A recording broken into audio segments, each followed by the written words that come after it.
Hey guys, I'm going to review the Panzer III Ausführung D. I love the Panzer III. I'd say it's right around where Tiger and Panther are for me. Obviously it goes Tiger, and then Panther and Panzer III are kind of hanging together in my preference towards German tanks. MiniArt has put out the B, C, and D version of the Panzer III in the last year or so. There are small differences as the suspension was adjusted. The A is being put out by Bronco. Very excited about that one as well, which had 5 large road wheels. And then the B, C, and D all look sort of Panzer IV-y with leaf springs and 8 wheels per side. Still, this one has a very, like a Panzer III-E style drive sprocket, and you start to see things, and it's fun. If you're a nut of a vehicle, looking at the progression, like these did exist. They saw limited service. I think there were some that were command tanks in Poland and stuff, but you won't see a lot of them in footage. You know, there's a few pictures here and there, but that's about it. This kit has 1,146 parts.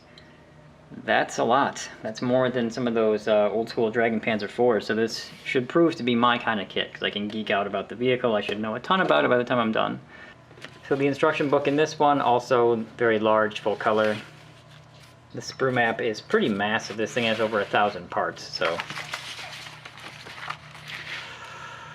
Okay, so multiple hull piece assemblies, or sort of multi-piece hull. Not a huge fan of that. I've only actually done it once on Academy T-34 I just did. But, I mean, perhaps if they don't have slide molds, that's why we have to deal with this kind of thing. They have sort of odd insets here, so the bogies mount kind of in this little ledge. It's very different than what we're used to seeing on Panzer IIIs. Alright, so already some real tiny stuff going on in here. It looks pretty good. Let's see. Yep, all of this is just very complex suspension, trying to make these bogies look as legitimate as possible by the looks of it. Interesting looking, very different. Drive sprocket is sort of an early Panzer III style. Got PE going in the final drive. There's the exhaust.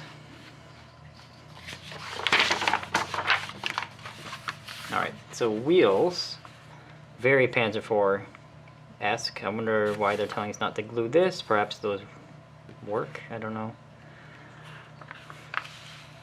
Engine deck already very reminiscent of later Panzer III stuff, but not quite exactly, so that's kind of fun.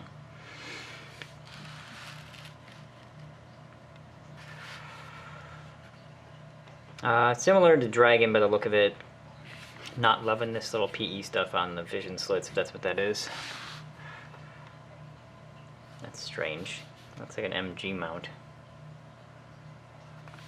The jack looks very much like a Dragon jack. And that bow MG is very... what's the word I'm looking for? Accurate, I guess? Lots of stuff to it, looks pretty cool. Okay, tools on the fenders. That looks very much like normal Panzer III stuff. Then here's where it differs from Dragon stuff, because their Panzer IVs had baskets, but their Panzer IIIs never did. So, very familiar if you've ever built any Dragon Panzer IVs, these seats, and the kind of tubing that holds the basket in, that seat as well. Here we have the cupola going together, which is different than your standard Panzer III-IV. This is more than Dragon normally would have. That's actually like the traversing wheels and stuff. So it looks to be a pretty full turret interior. Breech and the guard. Dual MGs, because I think that's how these earlier turrets were. Lots of stuff going inside the turret. Vision slits. And we're already on the outside. Looks like mostly plastic there, which is good, at least for me. PE chain for the towing area here. Tracks Indy Link with pins, a la Model Kasten with a jig. Lots of stuff going on the rear deck. Things getting very busy in here. With the fire extinguisher, we got some options there, parts fuse on left side of board. Strange. Then here's the breech for the 37mm gun.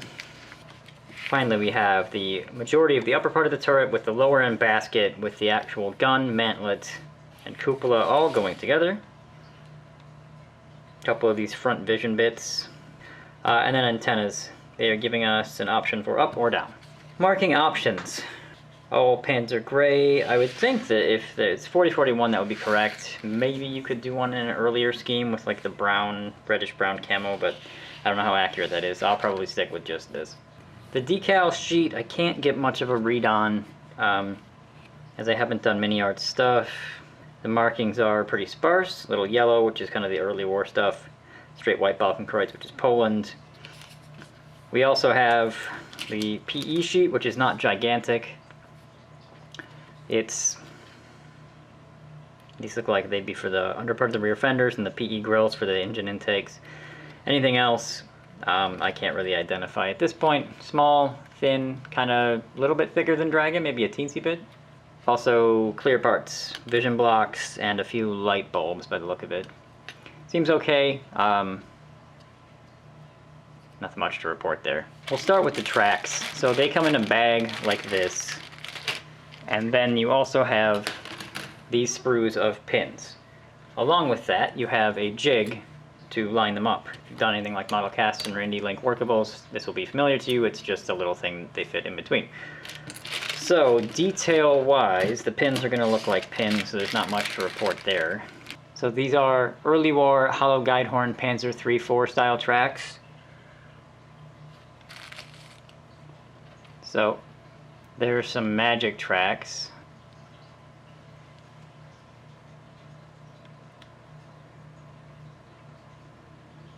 They don't look a whole lot different, the only difference being obviously the dragons don't need to be cleaned up. So there's quite a few of these. A lot of the sprues in this kit are multiples, like so you'll get 4 of the same one. There's like over 1,000 parts, like 1,000 some, I don't know. This sprue itself has the machine gun on it, the ammo for it, the bag by the look of it, and that's like all this is. It's an MG34 sprue. There must be something else on here that we need. I think there's 3 used in the kit because there's 2 in the turret and 1 in the bow. The detail on the gun is pretty good.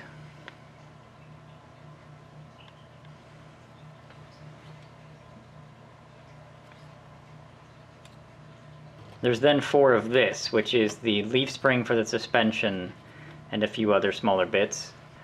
The detail on the spring is pretty tight.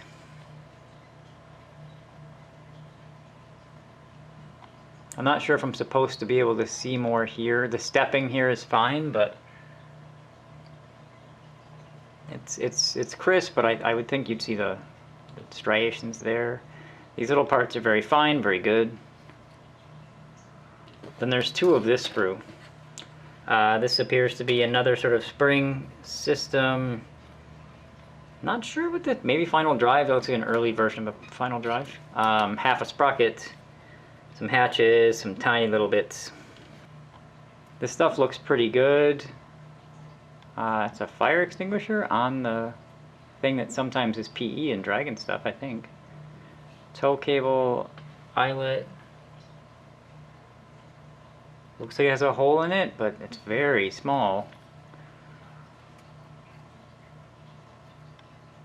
Larger headlights. Rivets on there look good. We then have 4 of this, which is the wheels by the look of it. Each one seems to have 4 wheels, front and back, plus maybe a return roller. Some torsion bars. I don't know if that's right, because this thing didn't have torsion bars. That looks like a swing arm. And some other sort of unidentifiable bits. Detail on the wheels looks pretty good. Nothing to complain about there.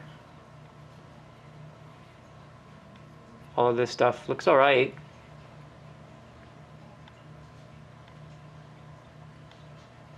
A little confused as to what is sprue gate on these.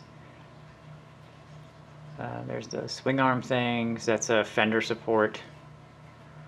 Some tie downs. Everything looks pretty pretty good. We've got 2 large sprues left, and they're actually sort of smaller sprues that are connected. Never quite understand why they do that. Maybe just to fit stuff in the box. Here we can easily see the turret bottom, the front upper plate, the mantlets and antenna, turret basket, front plate, and then lots of small things. This seems to be mostly turret interior stuff, and there's the cupola hatch and jack. But this stuff right here is for holding the basket on. I think there's some breech stuff in there as well. Over here, more turret interior. There's like the mounting point for the gun. Some tools and stuff as well. So mantlet, that's got some real nice detail on it right here. It's very nice.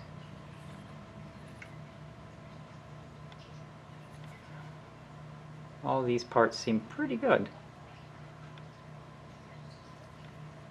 This seems different than the T70 that I looked at of theirs. This plastic is much more Dragon-like. There's the gun. Stay in focus. There we have hollowed out barrel, so that's pretty good. So, jack clasps. Tools. Open clasps are a little oddly proportioned. Barrel cleaning rods and stuff. That one's good. That looks a lot like a real one, actually. See, like this is large and these are small. I prefer this look better. Seats for the inside of the interior. There's the turret floor itself. But the small parts are very small and very nice. This is our last large one. And here we have left and right of the hull, the fenders, the hull bottom, engine deck, very large parts here. And then some exhaust pieces, that's about it here. Maybe a deflector for the exhaust. The detail on it seems good. These things pop out well, rivets pop out well. These plates here look very nice. This is very firm and very clean, as are the return roller mounts and this final drive stuff here. Same on both sides. Engine deck seems very, very clean. This is interesting. They did the antenna cradle as 1. Dragon always does this as 2. It doesn't seem bad. Yeah, this stuff looks pretty okay. We also have this, whereas this is duplicate, and then this is a singular sprue, so we'll just look at this one. Here we have the strange looking idler, front of our drive sprocket here, that early Panzer III style with the holes punched out. Cupola, which looks like it stacks up in like vertical slices. The hatches for the side of the turret, these look like rear fenders. Actually, a Panzer IV hatch.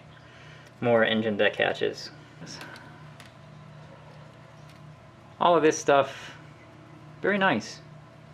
Again, molded on clasps, which for people like myself are always a plus because they look good enough for me. PE terrifies me.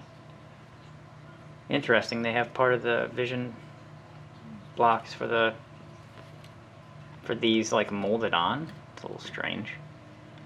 Normally this would be molded on, but this would be part of a clear part on a Dragon kit. This stuff looks real clean. I'd like to see how this goes together. Oh, that's 1 piece. Dragon always does that as 2. Fascinating. We'll have to see how that looks when it goes on.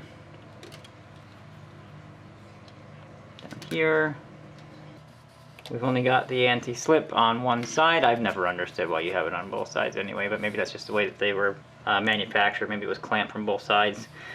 So that's why detail on both sides is necessary to be accurate. I don't look under my fenders a lot though. Main part of the upper hull done like this, very nice. Again,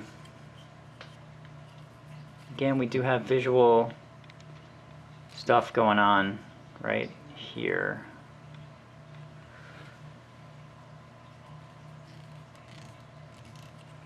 It's not, it's very, very smooth to the touch, but it does look a little strange. So that won't really concern me. It's also a bit on here as well. But it seems well manufactured, it just seems odd visually. But every thing that's popping up should be there, and nothing's flaky or anything, it just has an odd color to it. Lastly, we have the upper part of the turret. Now, this is the upper part of an early Panzer III turret. You can tell because the cupola sort of comes out of the back here. It's the same on Panzer IVs. So, this is done exactly how Dragon would do it. And I also happen to have a spare Dragon one from my Talc Panzer III kit, so we can actually compare. They're not identical, but they're pretty similar, so we can at least look at the sort of the comparative quality of the two. The rivets pop out really nicely. All of this is very, very fine, very clean. It looks like a Dragon turret. Like if I was just sitting on my bench, I might think that's where it came from. Little bit of the same kind of anomalies we've been seeing right there. But again, it doesn't seem to be physical, just kind of in the plastic. Everything's sharp and about the same thickness as Dragon. So if we look at the Dragon turret with it, Dragon's is cleaner. There's no like anomalous colors and stuff. Now this is rivets on MiniArts, whereas it is indentations on Dragons. But if you compare like these two spots right here, they're pretty similar. So I'm pretty impressed with this thing overall. I don't expect anybody to kind of compete with Dragon's stuff, and this piece at least is representative of parts of the kit that do. So that's the kit. It's 1,100 parts, and one of my very, very favorite vehicles. So Tiger 1s, Panzer IIIs. There are, you know, a few that always have my attention, and this is one of them. It's real early war stuff, which I like. It looks good. The plastic anomalies, which I pointed out in the T70 review as well, I'm not necessarily worried about them. I just want to be very open about what I see, and then as it gets built and painted, and I know I'll have this one done by spring of next year, there's a build coming up where I know I'll be making it. It looks encouraging. I love the IndyLink tracks. I love the turret interior. I like this. I can't say, you know, how it builds yet though. But I mean, just based on subject alone, I recommend these because they're awesome. But it's not based on any like I've built it and it's great. So first look, it looks pretty good. We'll have to see how it builds.